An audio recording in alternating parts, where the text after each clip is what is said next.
tardes a todos. Gracias por sumarse a nuestra invitación. En esta oportunidad vamos a disfrutar de una charla dictada por el licenciado Carlos Zaval de la empresa Hilti. Él va a hablar, va a hacer una introducción a las protecciones pasivas y compartimentación. Va a explicar un poco los conceptos básicos. Esta charla va a ser la primera charla de una serie de 4 charlas en la cual vamos a ir de lo más general a lo más particular, desarrollando un poco en principio los conceptos básicos, y a medida que vamos avanzando vamos a desarrollar un poco las particularidades de las protecciones, compartimentaciones, sellados, etcétera. Así que, Carlos, si estás listo, por favor, adelante con tu presentación. Ok, bueno, muchas gracias, Ignacio. Bueno, antes que nada, yo los quiero saludar a todos, darles las buenas tardes. Espero que tanto ustedes como sus familias en este contexto que nos toca atravesar se encuentren muy bien. Espero que así sea y que podamos salir de esta situación lo antes posible como para recuperar nuestra actividad normal y frecuente. Como decía Ignacio, yo tomo solo unos minutos para representarme. Mi nombre es Carlos Zaval, yo soy licenciado en Seguridad, Higiene y Control Ambiental. Trabajo para la firma Hilti en el área de ingeniería y estoy especializado dentro de Hilti en lo que tiene que ver con la línea de negocios de protecciones contra incendios. Hilti tiene una línea de negocios específica con productos específicos para todo lo que representa la protección pasiva, y en mi rol de representante técnico para esta línea de negocios, lo que vamos a hacer hoy es una charla, como bien comentaba Ignacio, para entender un poco de qué se trata la protección pasiva y paso a paso ir profundizando en los detalles que nos hagan entenderla cada vez mejor. Así que antes de arrancar, no quiero dejar de agradecer tanto a Ignacio como a José Núñez, que fueron las personas con las que primero tomé contacto de la Cámara, por darme esta posibilidad, por darnos la posibilidad como empresa Hilti de participar de este espacio, de contactarnos con ustedes. No quiero dejar de agradecer a todos los que están presentes por este tiempito que le van a estar dedicando a algo tan sensible como es la protección contra incendio y el salvaguardar vidas y bienes, que es un tema complejo de por sí y un tema que a todos nos ocupa. Y por último, y antes de comenzar, yo lo que les voy a sugerir, no quiere decir que todo el mundo lo tenga que hacer, pero sí les voy a dar unas pequeñas sugerencias con respecto a la forma de utilizar la plataforma de Teams. Cuando empecemos, yo les voy a compartir mi pantalla, van a estar viendo una presentación en PowerPoint que yo les voy a estar compartiendo. Vamos a ver un video de no más de 2 minutos 15, que está en inglés pero está subtitulado, así que lo van a poder leer. También vamos a abrir algunos ensayos de referencia como para comentar de qué se trata y ayudarlos en la interpretación de los ensayos. Y para ello, yo cuando arranque con la presentación, lo que voy a hacer es voy a silenciar todos los micrófonos por las dudas, y que si alguno tuviera alguna consulta que quisiera hacer, no duden en abrir su micrófono, la puede hacer, pero sepan que sí, sobre el final de la presentación vamos a dejar un espacio para dudas y consultas. Si quieren ir escribiendo las dudas que vayan surgiendo en el chat, lo pueden ir haciendo, pero mientras yo estoy presentando no lo veo porque veo mi pantalla en forma completa, así que no voy a estar viendo las preguntas, pero ya quedan plasmadas en el chat para que cuando dejemos ese espacio al final de la presentación las podamos ir leyendo de ahí y resolviendo. Y por último, también la sugerencia de si tienen algún tipo de delay con el internet y demás, los que tengan prendida la cámara, si la quieren apagar en el proceso de la presentación, mejor, porque eso les va a ayudar a tener mejor recepción. Así que bueno. Gracias, Carlos. Un comentario más antes que empieces. Sí. Esta charla va a ser grabada y la vamos a estar subiendo en los próximos días a nuestro canal de YouTube. Así que cualquier duda y cualquier cosa que quieran repasar, porque se les pasó muy rápido o no escucharon bien, la van a poder presenciar nuevamente a través de nuestro canal de YouTube. Y como Perfecto. decías, Carlos, les comunico nuevamente a todos que Después de la presentación vamos a hacer un pequeño espacio de preguntas para alguna duda que tengan al respecto de la presentación de Carlos, y Carlos va a evacuar las dudas. Gracias, adelante Carlos. Perfecto, bueno, entonces arranco compartiendo mi pantalla. Lo que te voy a pedir, Ignacio, por favor, comentame cuando vean Sí, te aviso. mi pantalla.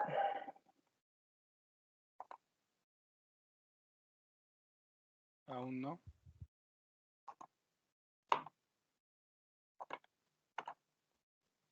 A ver, ahí, si ya están viendo. Sí, ahora está. Perfecto. Bueno, entonces, a ver, un segundo que entre en modo presentación. Ahí está, perfecto. Bueno, entonces, como comentábamos, lo que vamos a estar haciendo hoy es una charla respecto a una introducción en lo que tiene que ver con protección pasiva. Ya van a ver que con el correr de la presentación, seguramente se van a ir dando cuenta que protección pasiva es un tema complejo, es un tema que tiene varias aristas por abordar, y la idea es que comencemos en un ciclo de charlas y que con el correr del tiempo vayamos haciendo más eventos de este tipo, como para ir aclarando las cosas que vayan surgiendo y profundizando cada vez más en estos temas. Entonces, como inicio, déjenme poner un puntero para ayudarme. Ahí está. Como inicio, lo que me gustaría es al menos pasar o repasar estos 5 puntos. Yo sé que ustedes lo van a ver bastante chiquito, pero les voy a comentar de qué se tratan.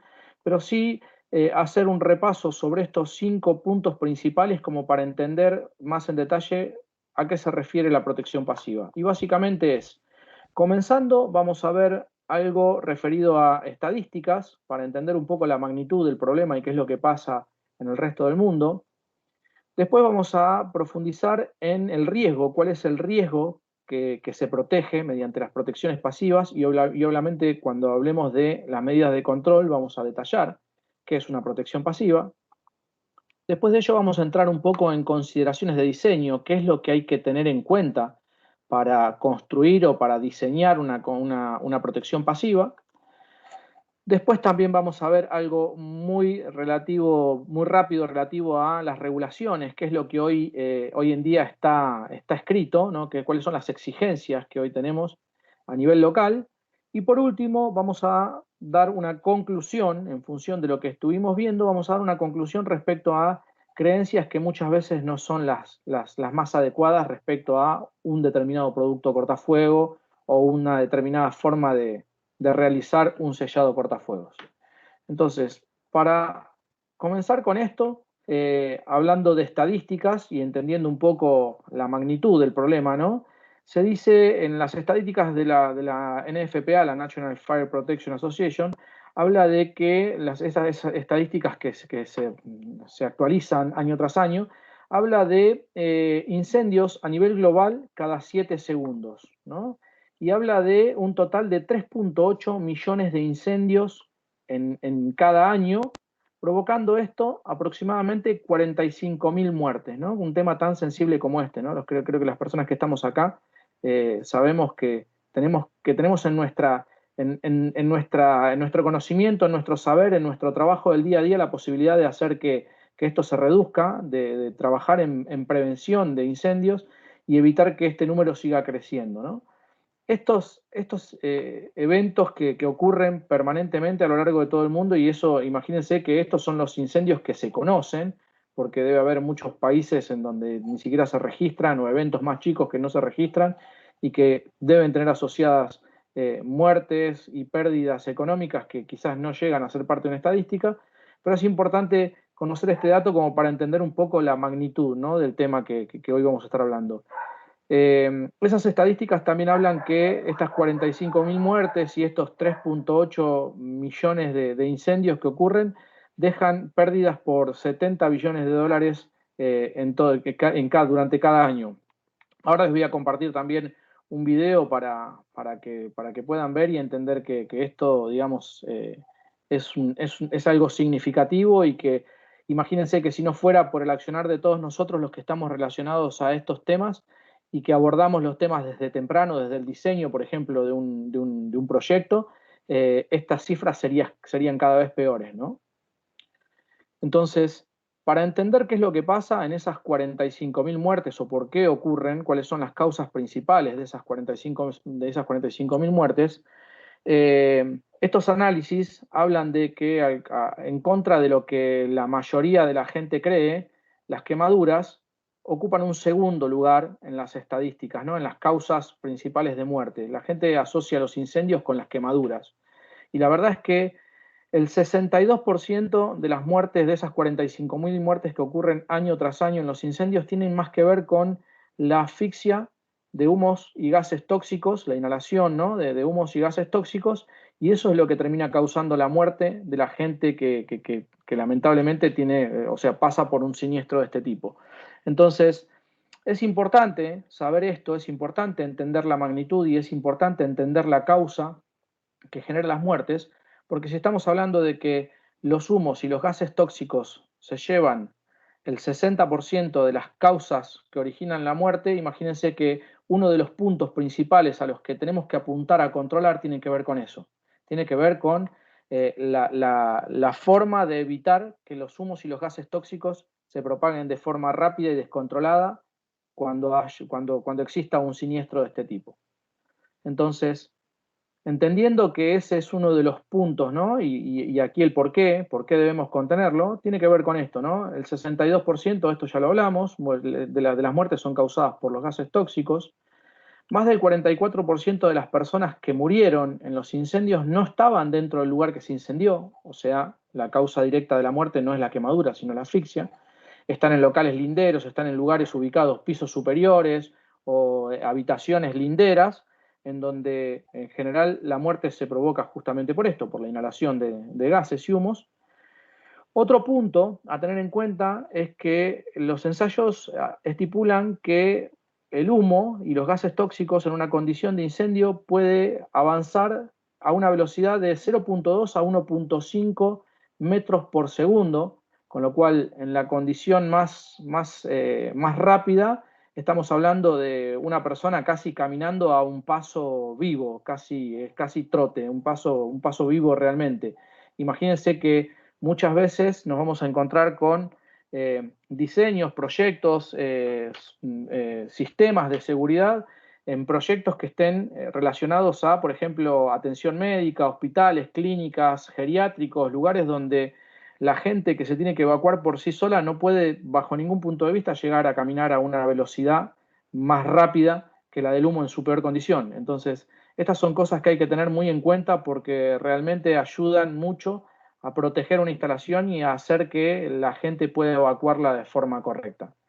Y también se estipula que en una ocasión de incendio la visibilidad se reduce a tan solo 4 metros. Así que este es otro punto importante para tener en cuenta cuando uno a veces visita lugares que no son frecuentes, cuando visita algún centro comercial, cines, lo que sea, teatros o el lugar al que uno pueda llegar a estar y no sea un lugar frecuente, con una visibilidad de tan solo 4 metros sin tener en cuenta las dificultades que va a tener para respirar, pero un humo que haga que yo no pueda ver más de 4 metros realmente va a estar dificultándome muchísimo la salida de un lugar. Entonces, fíjense acá abajo les traje una secuencia de fotos, yo no sé si lo llegarán a ver bien, si no, lo que pueden hacer, si quieren hacer algún zoom, pueden apretar en sus computadoras la tecla control y una ruedita en el mouse y pueden hacer zoom en cada una de los slides y después volver a la situación normal, más que nada para ver estas fotos. Pero esto que está acá se lee de esta manera. El primer cuadro, que es el de la izquierda, tiene la foto A, B, C, D, y el cuadro de la derecha, perdón, dije al revés recién, el cuadro este de la derecha tiene la continuación, ¿no? Las fotos que siguen. Y básicamente esto es una cámara que capta un evento de un principio de incendio en un área hospitalaria, en un hospital, y fíjense que el dato curioso es este, ¿no? De 5:42 a 5:45:55, o sea, casi 4 minutos, fíjense la reducción de visibilidad que hubo en este lugar, ¿no? Esto está sacado, la secuencia es esta, 5:42, 5:44, y así va avanzando el tiempo, y aquí con casi 4 minutos, faltando 5 segundos para cumplir los 4 minutos de que se origina el principio de incendio del aire completamente limpio a una visibilidad reducida como esta. Así que es un punto para tener en cuenta realmente el control de los humos dentro de las instalaciones. Ahora, para entender por qué la protección pasiva tiene que formar parte de la protección o es parte de la protección contra incendios general, tenemos que entender que una protección contra incendios completa está basada en estos 4 pilares, ¿no? La parte preventiva, no sirve de nada tener un excelente sistema de detección, de protección activa o de protección pasiva sin la parte preventiva, pero básicamente los pilares son el área preventiva, en donde vamos a ver toda la parte de capacitación, entrenamiento, cómo actuar en caso de emergencia, la gente que ocupe los diferentes edificios y demás, por dónde salir, salidas de emergencia, simulacros de evacuación. Por otro lado, otro de los pilares es la detección temprana de incendios, sensores de humo, barreras láser, detectores de llama, bueno, todo lo que tenga que ver con la parte de detección.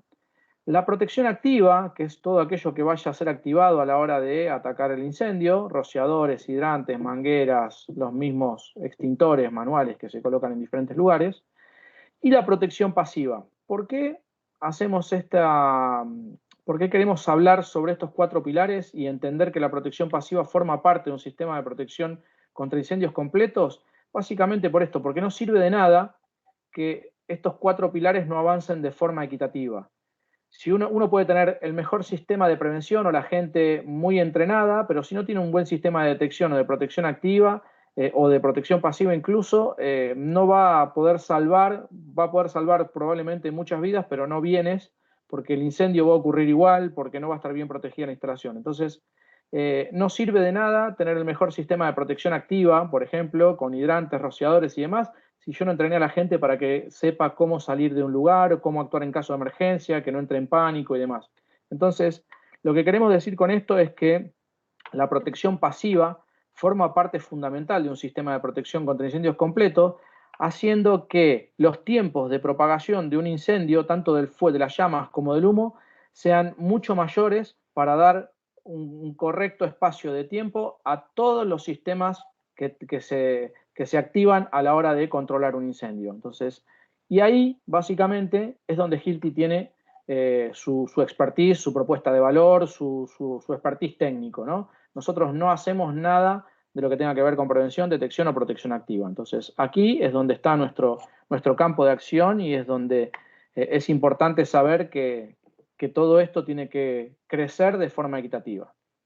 Ahora bien, les voy a mostrar ahora un video de 2 minutos y un poquito más, en donde voy a reforzar estos conceptos que vimos hasta ahora, y después de eso volvemos con la parte de los riesgos y las medidas de control.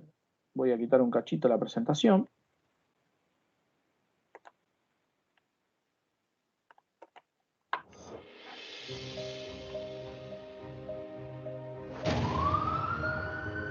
Typically, 5 minutes is all you get.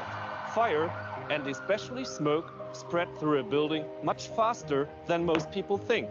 Every year, about 3.8 million fires occur worldwide.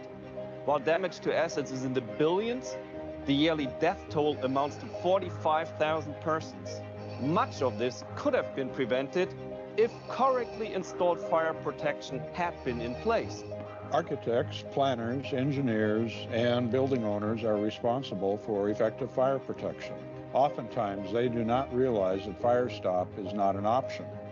It's a clear legal requirement, and negligence or improper execution is a violation of the law.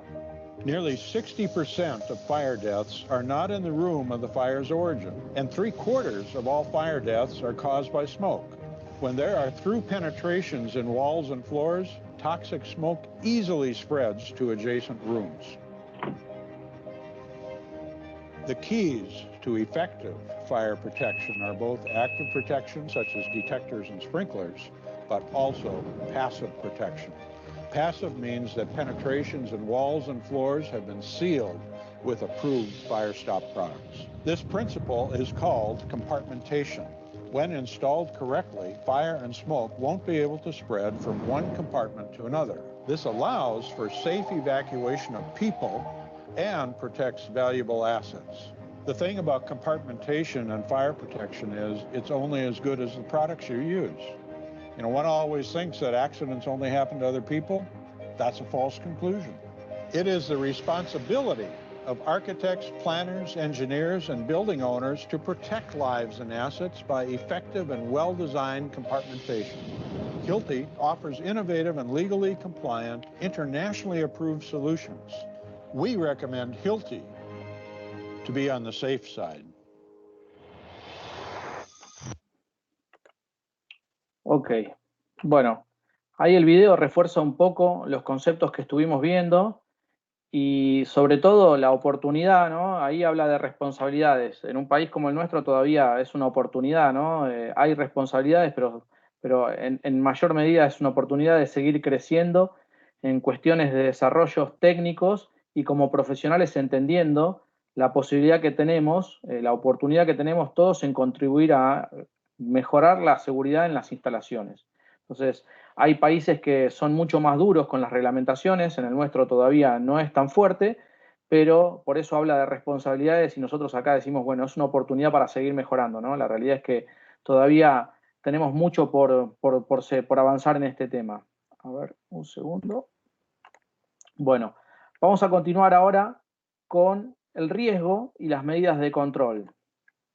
Básicamente, el riesgo, algo ya estuvimos hablando, el riesgo que plantea la protección pasiva o el riesgo que controla la protección pasiva, mejor dicho, es el riesgo de una propagación descontrolada de un incendio, ¿no?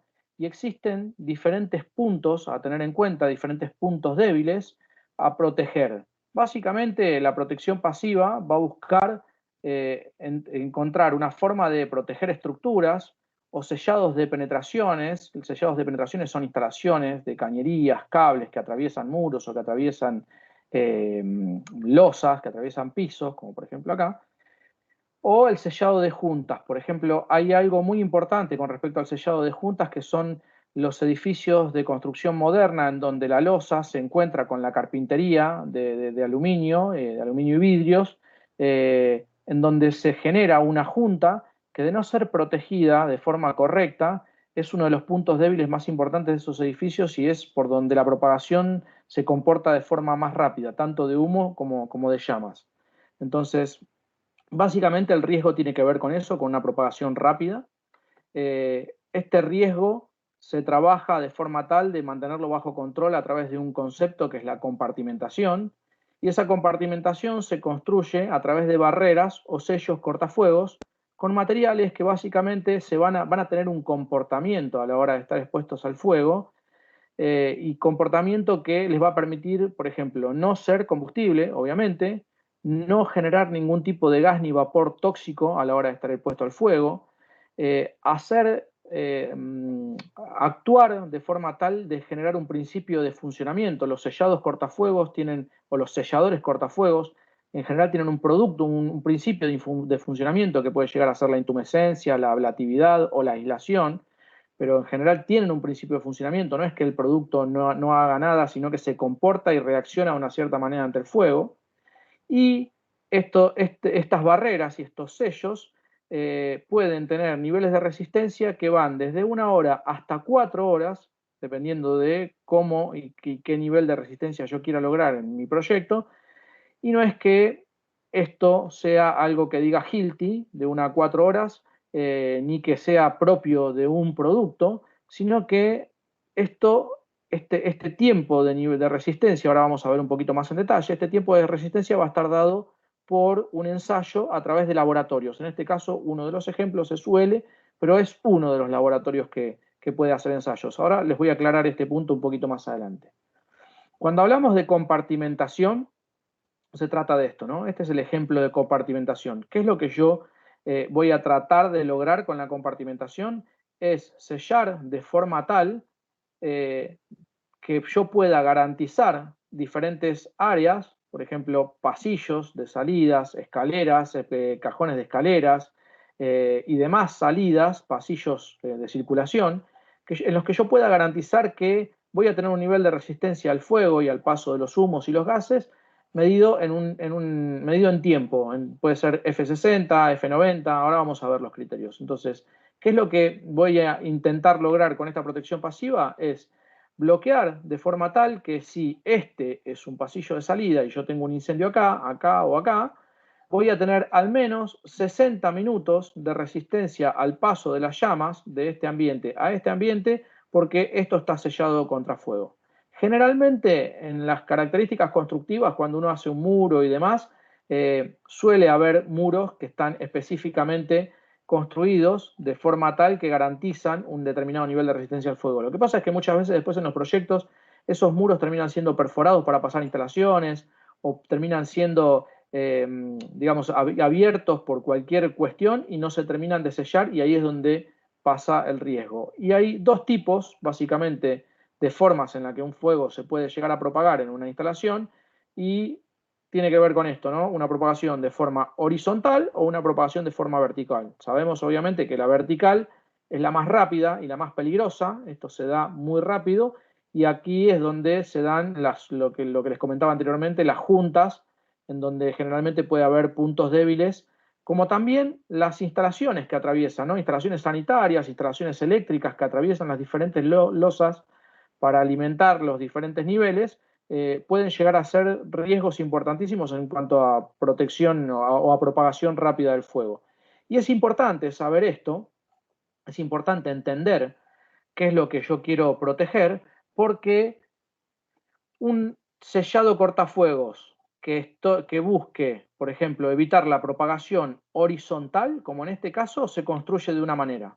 Ahora, un sellado cortafuegos que busque evitar la propagación vertical se construye de otra manera. Y esto es importante saberlo, porque si no se recae en errores que muchas veces hacen que después los sistemas no funcionen. Entonces, ejemplos de riesgos posibles: juntas, montantes eléctricas, cañerías sanitarias o cañerías combustibles o no combustibles. Por ejemplo, esta puede llegar a ser una cañería no combustible, esta una cañería combustible. Es importante distinguir estos casos también. ¿Por qué? Porque una cañería combustible, ni bien sea afectada por el fuego, va a reducir su sección, se va a fundir y va a desaparecer.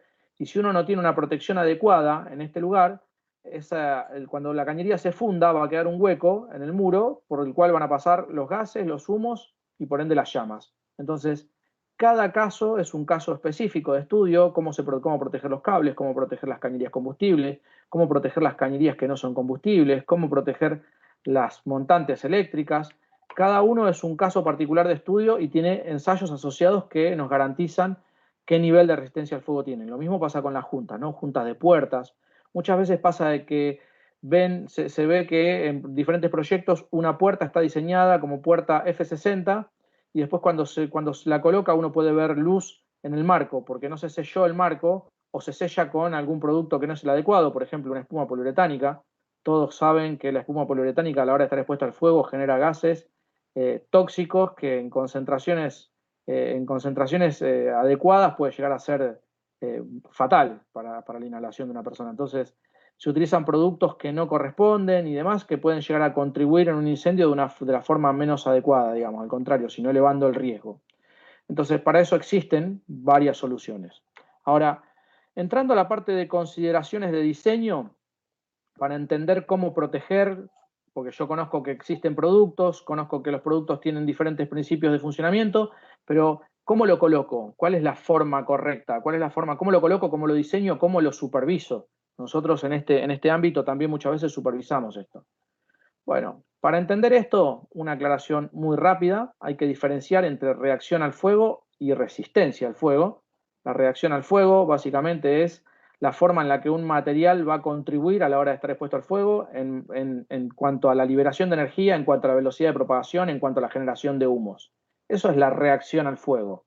Ahora, los productos cortafuegos son productos que están construidos, son productos que en su concepción se diseñan como resistentes al fuego y con principios de funcionamiento que hacen que puedan, por ejemplo, obturar un hueco. Entonces, básicamente, este tipo de resistencia al fuego se mide en diferentes criterios. Uno de ellos es el F-rating o FR, que seguramente muchos de ustedes habrán escuchado más de una vez hablar de F120, F60, F90, que no es ni más ni menos que la integridad, o sea, cuánto el sistema va a soportar, medido en tiempo, cuánto el sistema va a soportar al paso de las llamas. El F-rating es al paso de las llamas. Hay otro criterio que se utiliza, que es la capacidad de carga, pero esto tiene que ver más que nada con las estructuras, las columnas, las vigas, cuando pierden la resistencia para soportar el peso para el cual fueron diseñados. No suele utilizarse demasiado para un sellado cortafuegos, sí para el diseño de un proyecto, pero no para el sellado cortafuegos. Pero sí para los sellos cortafuegos, en general solemos escuchar o el F-rating o el T-rating, que el T-rating tiene que ver con la temperatura. Este es otro ensayo, que es un ensayo, o sea, es un criterio más exigente, que básicamente lo que mide es el tiempo que tarda la temperatura en elevarse 163 grados por encima de la temperatura del ambiente, del otro lado del sistema, o sea, del lado no expuesto. Si yo pongo una fuente de calor de este lado, cuando después de un determinado tiempo la temperatura de este lado se haya elevado en 163 grados centígrados, ahí se va a considerar que se rompió el aislamiento. Se toma el tiempo y en función de eso podemos determinar qué nivel de resistencia T-rating tiene este sistema. Lo mismo pasa con el F-rating, nada más que en lugar de medir la temperatura se mide el paso de la llama. Entonces, ¿por qué es importante conocer esto? ¿Por qué es importante conocer los criterios? Básicamente porque cuando uno tiene que diseñar un sellado cortafuegos, o cuando tiene que supervisar, o cuando tiene que controlar un sellado cortafuegos, no puede decir que un producto por sí mismo va a otorgar un nivel de resistencia al fuego. ¿Por qué? Porque ese producto va a depender de cómo esté colocado. Por ejemplo, si hablamos de una pintura, va a depender de los espesores de pintura. Si hablamos de un collarín intumescente como el que vimos, y bueno, va a depender del diámetro de la cañería que estoy protegiendo, va a depender de la pared, del espesor de pared que tenga el caño.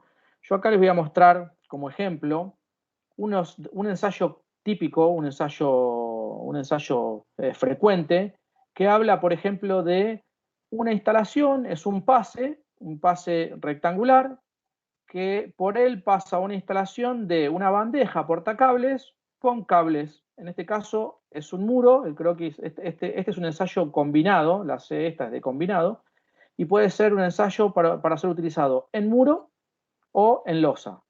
Básicamente este ensayo, todos los ensayos UL y todos los ensayos Intertech y demás van a estar en inglés. Yo les voy a ayudar un poquito con la interpretación, pero básicamente este ensayo en 4 puntos rápidos me va a decir cuáles son las condiciones que se tienen que cumplir para que una instalación similar a esta tenga un nivel de resistencia al paso de las llamas de 2 horas. Entonces, esto está descrito acá en 4 pasos. El primer paso me va a dar el detalle de cómo es el muro, qué tipo de muro es, porque no es lo mismo, imagínense que no es lo mismo atravesar hormigón que atravesar mampostería. No es lo mismo atravesar hormigón de 30 a 40 centímetros de espesor que sea de 10. Entonces, acá en el primer punto me va a dar un detalle sobre cómo es el material base. En el segundo punto me va a describir cómo es la bandeja con la que se realizó el ensayo. En el tercer punto me va a describir los cables, diámetros máximos, mínimos, tipos, clasificación de cada uno de los cables con los que se hizo el ensayo, obviamente. Y por último, me va a definir cómo tengo que construir el sellado cortafuegos para garantizar un nivel de resistencia de 2 horas en un sistema como este. Y fíjense que cuando hablamos, por último acá, lástima no puedo hacer un sombreado acá, pero espero que estén viendo mi mouse, habla de que este tipo de sistemas está compuesto de 2 materiales principalmente. Uno de ellos es una lana de roca mineral que tiene una densidad específica, no es cualquier lana de roca mineral, tiene una densidad específica, y que también tiene un determinado espesor de un determinado producto. Entonces fíjense que son 13 milímetros, en este caso es una masilla intumescente, pero son 13 milímetros y son 13 milímetros, en el caso de que sea un muro, son 13 milímetros a ambos lados. Ahora, en el caso de que sea una losa, va la lana de roca mineral y la masilla intumescente va solo del lado de arriba. Por eso hoy les decía que es importante saber si lo que estamos protegiendo es una instalación vertical o una instalación horizontal, porque los sellados se construyen de forma diferente en función de lo que yo quiera proteger. Y esto es importante para todos los profesionales que estemos relacionados con estos temas, porque muchas veces hay un concepto muy diferente o muy común, en donde se cree que un producto de por sí da un nivel de resistencia al fuego, y eso no es así. Voy a mostrar otro ensayo muy rápidamente. Este es un ensayo, por ejemplo, para una cañería. Y acá también tiene la descripción en simples pasos de cómo tiene que ser construido un sellado y qué cantidad es la necesaria de producto. También suele pasar que muchas veces cuando se hace un sellado y se utiliza un producto cortafuego se sella todo, y muchas veces no tiene sentido, porque estás usando producto por demás, no tiene sentido utilizarlo, sino que hay un ensayo, hay una documentación que es a través de un laboratorio internacional reconocido en materia de protección contra incendios, externo a Hilti, que ensayó este sistema y me dice que con solo 13 milímetros esto funciona. Este nivel de resistencia yo lo logro.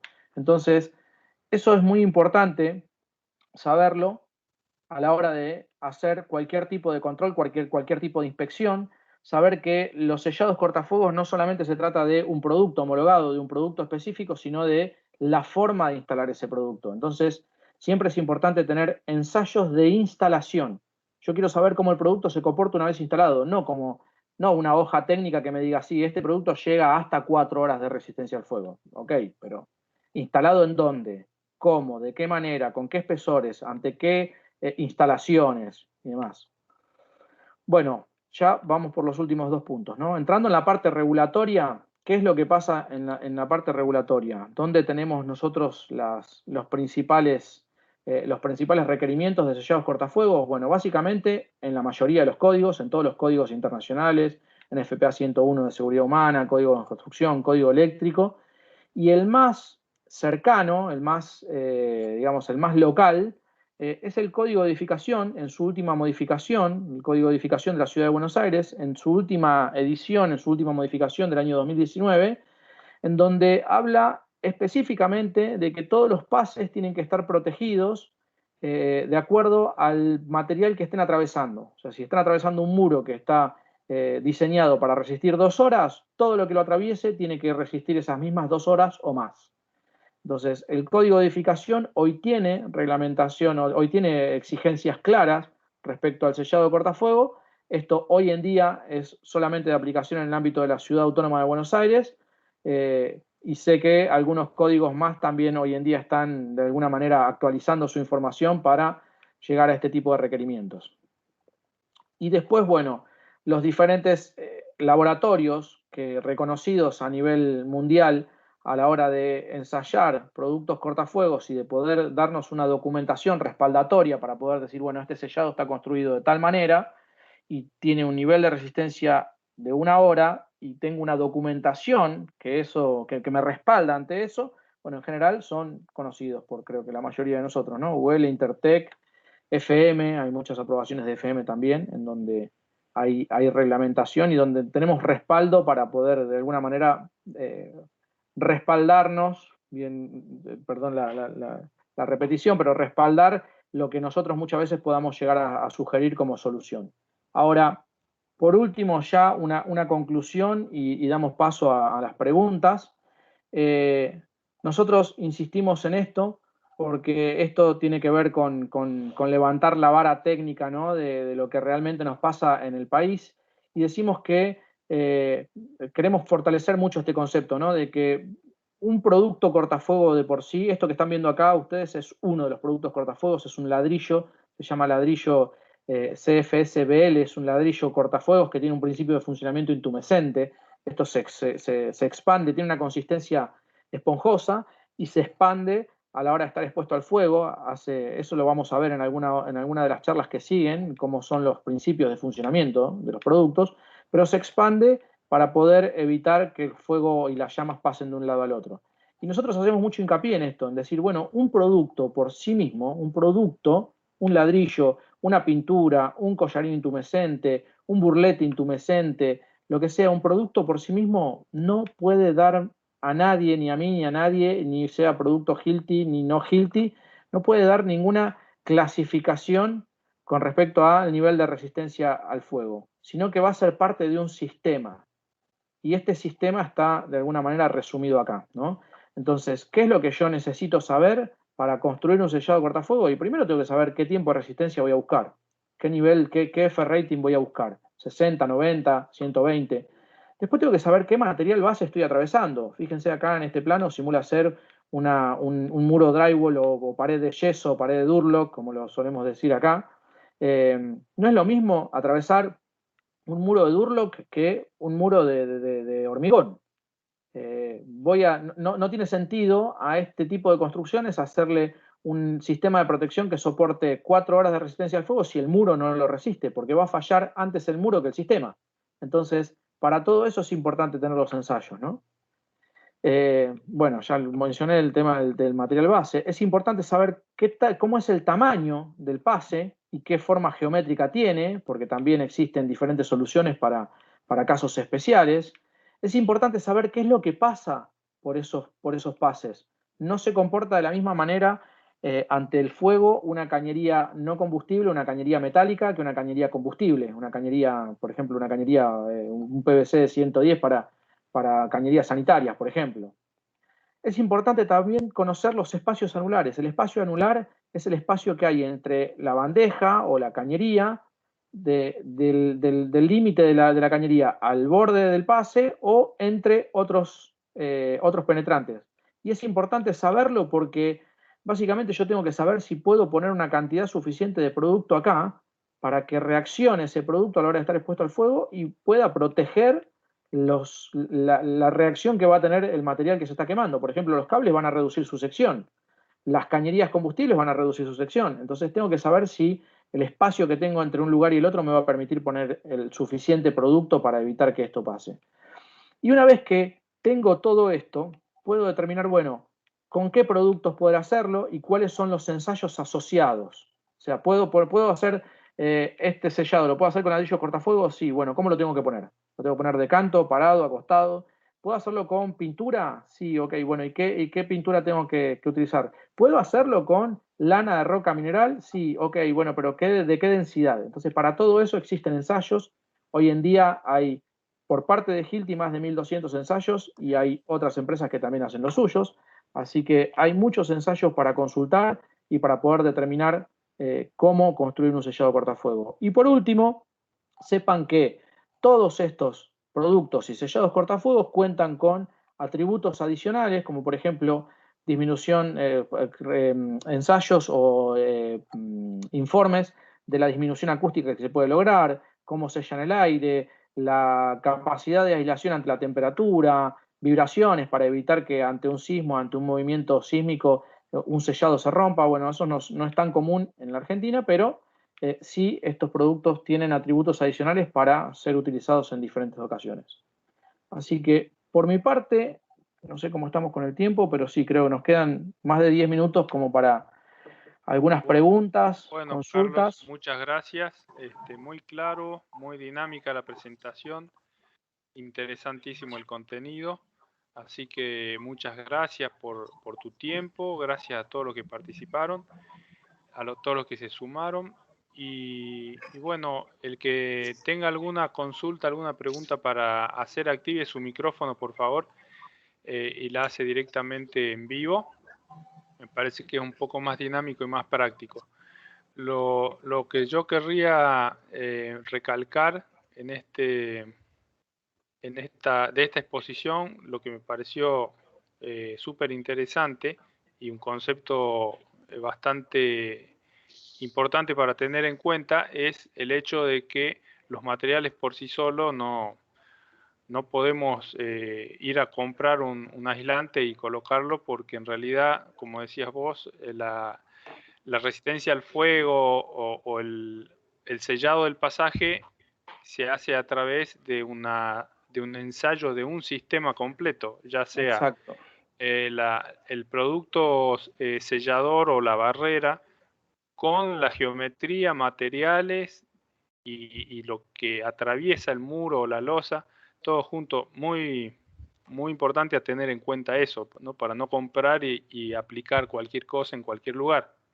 Más que nada es importante y también es importante y el espíritu de ese comentario es netamente aclaratorio, porque se suele escuchar ofrecimientos de productos diciendo, bueno, este producto tiene un nivel de resistencia X, y la realidad es que el producto de por sí no lo va a otorgar o, no se, va a depender de cómo se lo coloque.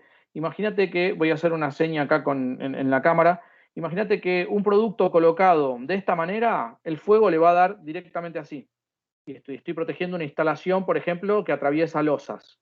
Ahora, es muy diferente un producto colocado de esta manera, en este sentido, donde el fuego seguramente le va a pegar de costado.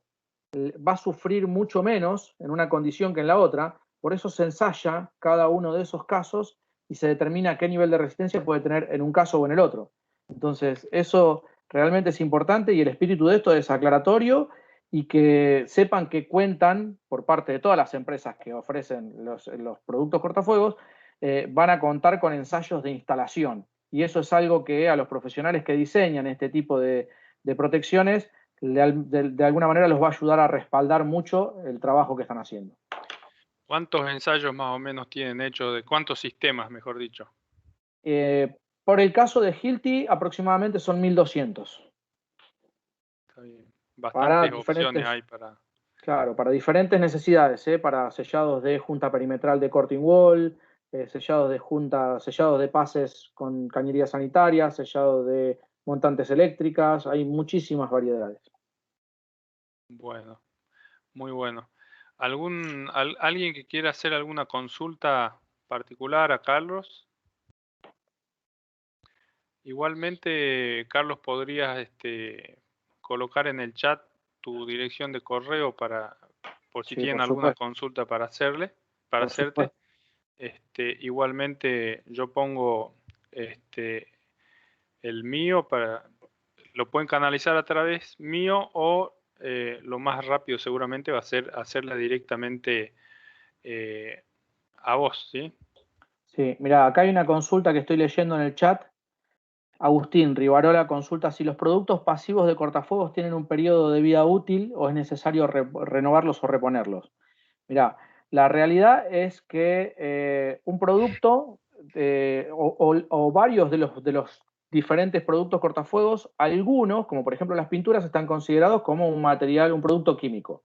Entonces, tienen obviamente una fecha de vencimiento al momento de colocarlo, digamos. Cuando uno adquiere un producto cortafuego, tiene que estar atento a eso, a una pintura, para decir, bueno, ¿cuándo es la fecha de vencimiento? Y colocarlo antes de esa fecha. Ahora, una vez que está colocado, hay test, por ejemplo, que todos los fabricantes tienen, test de envejecimiento, que por ejemplo se hacen ensayos simulando condiciones adversas a las que un producto esté expuesto y simulando, por ejemplo, 30 años de envejecimiento. Y ahí se analiza cómo se comportó el producto luego de un ensayo de 30 años de envejecimiento. En general, la mayoría de las marcas tienen esa garantía o esos ensayos para determinar que a 30 años el producto sigue estando estable. O sea, eso espero que responda a tu pregunta, Agustín. Y después me pregunta también si es necesario renovarlos o reponerlos. La verdad es que un sellado cortafuego, una vez instalado, si no sufre ningún tipo, o sea, si no sufre la exposición a un incendio, no debería por qué cambiarse, porque sí, en el caso de que esté expuesto al fuego, porque el principio de funcionamiento, sea la intumescencia, la ablatividad o la aislación, va a hacer efecto una sola vez. Una vez que el producto se activó, ya no tiene, hay que sacarlo y removerlo. Y otra de las cosas que sí es muy importante a tener en cuenta, y lo digo para las personas que por ahí en este foro se dediquen a diseñar o a instalar sistemas de protección contra incendios, sí es muy importante el hecho de documentar la forma en la que un sellado cortafuego se instala, porque muchas veces se instala un pase, se sella un pase, uno entrega la documentación diciendo, bueno, esto va a estar preparado para resistir una hora ante el fuego, pero resulta que después, por X motivo, alguna persona de mantenimiento perforó un sellado porque hubo que sacar un cable o porque hubo que agregar una bandeja o por alguna cuestión en particular que suele pasar en la industria, en diferentes proyectos, que se toquen los sellados cortafuegos para pasar una instalación y que no se vuelva a sellar. Entonces, renovarlos o reponerlos, si la situación es normal, si no se altera la construcción, no es necesario, pero sí es recomendable al menos una vez al año hacer una inspección visual de todos los sellados cortafuegos que tengan dentro de las instalaciones para garantizar que siga estando en su situación original.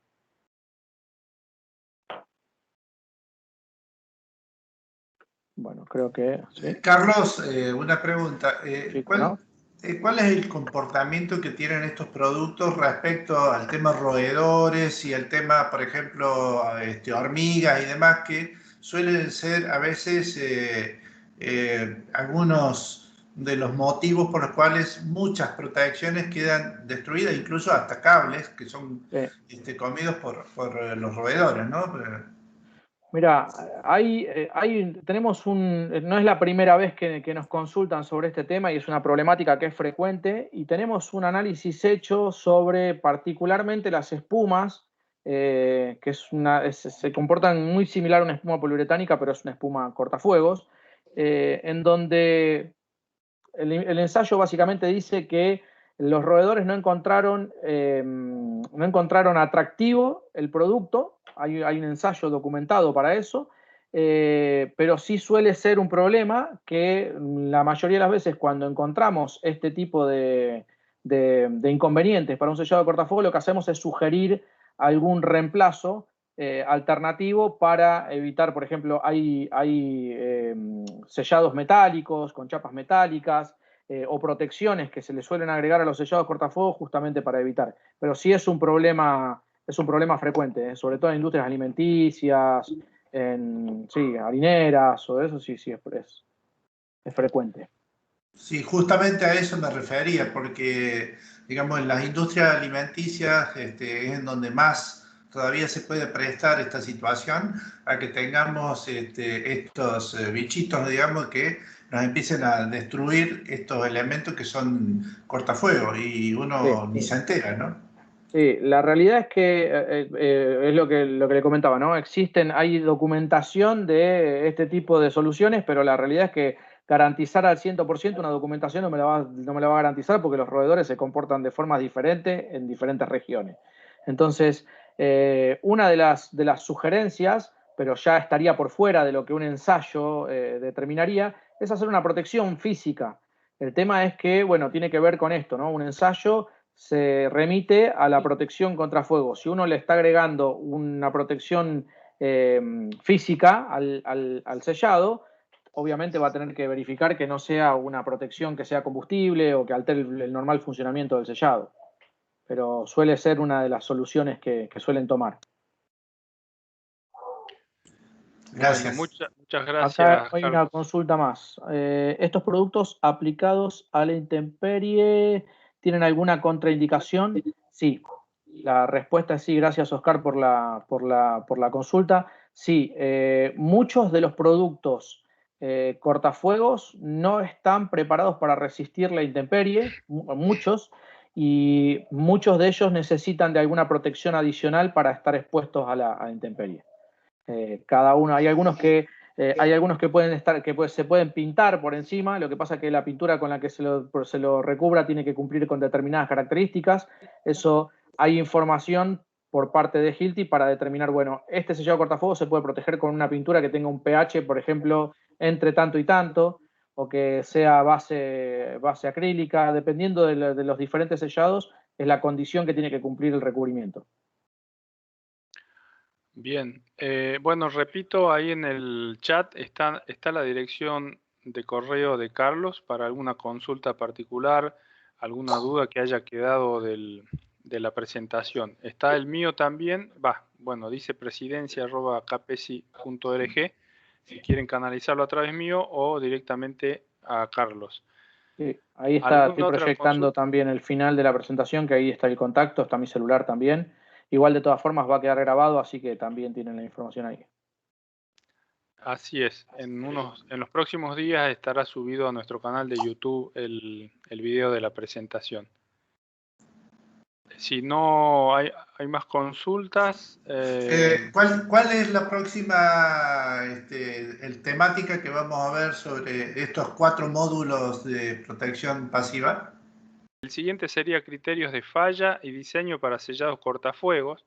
para que se reconozcan los criterios utilizados para ensayar los sistemas y para el diseño que asegure el funcionamiento adecuado para cada necesidad. Esta charla será el lunes 7 del 6, 18 horas también. Para los que se quieran sumar, están todos invitados. Bueno, quiero agradecer a todos los que se sumaron, a todos los socios de la Cámara, a los que están en Córdoba, a los que están fuera de Córdoba, también a la gente de Buenos Aires que se sumó, a la gente de Venezuela que se sumó, Doménico, María Celina, Derek también, de Venezuela. Así que bueno, muchas gracias a todos por participar y los esperamos. ¿Hay otra consulta en el chat? No, solo están agradeciendo y Bien. saludando. Bueno, muchas gracias y los esperamos el 7 del 6 con nuestra segunda charla. Buenas noches, gracias a todos, gracias Carlos. Muchas gracias a todos. Chao, Que tengan una muy buena tarde. Chau, chau. Gracias, chao. Dios, gracias.